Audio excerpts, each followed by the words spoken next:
जी मेरा बात ध्यान से सुनिए।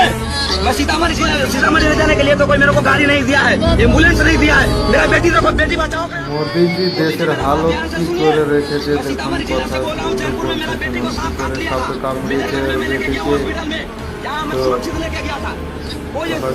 নিয়ে গেছে, মানে হসপিটালে হালত কিরকম আর বেটিকে বাঁচাতে পারেনি, মারা গিয়েছে। দেশের হালত কিরকম করে রেখেছে মোদী সরকার। কাউকে ঠিক করছে না। এতদিন কত সুন্দরভাবে দিনগুলো গিয়েছে, কত সুন্দরভাবে বাস করেছে, কোনো জোর ঝামেলা কোনো কিছু আছে না। মোদী সরকার এসে কত সুন্দরভাবে জোর ঝামেলা রেখে দিতে হয়ে যাচ্ছে। ভালো লাগলে লাইক কমেন্ট শেয়ার করবেন।